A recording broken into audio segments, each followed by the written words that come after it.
Ano ang ipinangangako mo?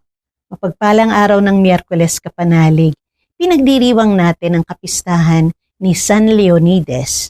Ito po si Sister Rose Agtarap ng Daughters of St. Paul para sa mabuting balita. Tayo nang magnilay sa Ebanghelyo ayon kay San Juan.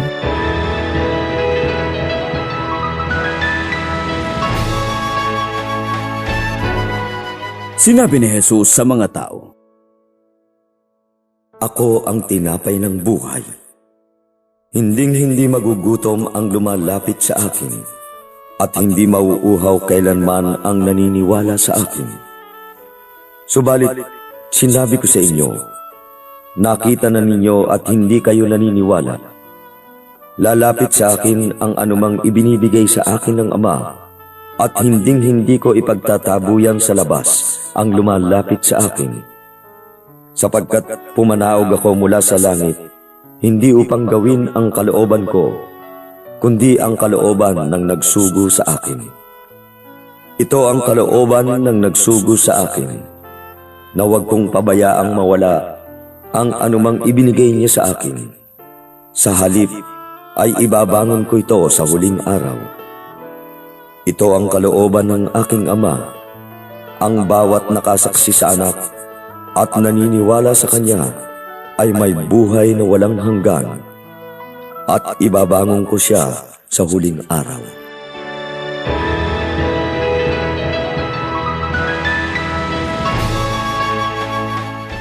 Patuloy ang ating paglalakbay ngayong panahon ng Pasko ng Pagkabuhay o Easter season. Marami tayong hinahanap sa buhay. Seguridad, pagmamahal, tagumpay, pera, pagkilala. Iniisip natin na kapag nakuha natin ang mga ito, magiging buo na ang ating buhay. Pero, bakit kaya kahit mayroon na parang may kulang pa rin? Malinaw ang sinabi ni Jesus, "Ako ang tinapay ng buhay." Lahat tayo kumakain ng tinapay, gusto natin ito. Yung iba nga, kung ayaw nila ng kanin, magtitinapay sila. Hindi ito luho, kundi kailangan para mabuhay. Yung tipong hindi kumpleto ang almusal kapag walang tinapay, mapa-tasty man o pandesal. Ibig sabihin, hindi lang dagdag sa buhay natin si Jesus. Hindi siya option kapag may oras tayo. Siya ang pumupuno sa pangangailangan ng ating puso. Hindi na magugutom kailanman ang lumalapit sa Kanya. Hindi po ibig sabihin na mawawala ang problema, kundi may kapunuan sa loob na hindi kayang agawin ng anumang kulangan. Opo, medyo masakit din ang sinabi ni Jesus. Nakita na ninyo ako, ngunit hindi pa rin kayo sumasampalataya. Gaano kadalas nating natutunghayan ang mga biyaya at pagpapalang handog niya? Buhay, pamilya, kalusugan, kaligtasan, pagkain araw-araw, pag-asa, pero nagdududa pa rin tayo, kakulangan ng tiwala. Napakalalim ng pangako ni Jesus, hinding-hindi ko itataboy ang sinumang lumalapit sa akin. Sa mundong madaling manghusga at magtulak palayo, laging bukas ang kamay ni Jesus sa pagtanggap sa ating lahat. Ilang beses man tayong nadapa, nagkamali, tumalikod sa Kanya, hindi Niya tayo itataboy. Sapagkat kalooban ng Ama na hindi tayo mapahamak, kundi ang maligtas. Ang hindi tayo masira, kundi ang mabuhay tayo. Mas malaki at makabuluhan ang plano ng Diyos kaysa sa sitwasyon mo sa kasalukuyan.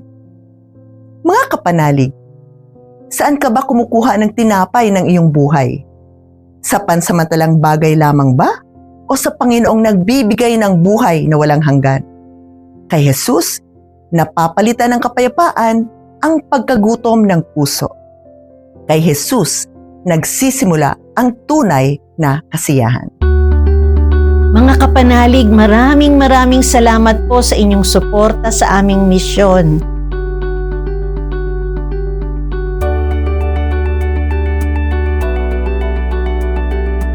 Subscribe, like, share, and follow po lines sa aming social media accounts.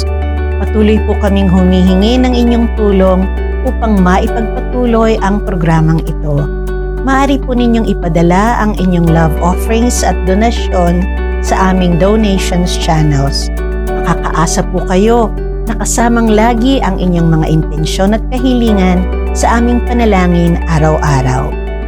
Ito pong muli si Sister Rose na nag-aanyaya sa inyong manalangin. Sa iyong pagkabuhay muli, Panginoong Hesukristo, binigyan mo kami ng bagong pag-asa at pinalalim ang aming pananampalataya. Panibaguhin mo kami upang masigasig naming maipalaganap ang mabuting balita ng may kagalakan at kapayapaan. Amen. Alleluia.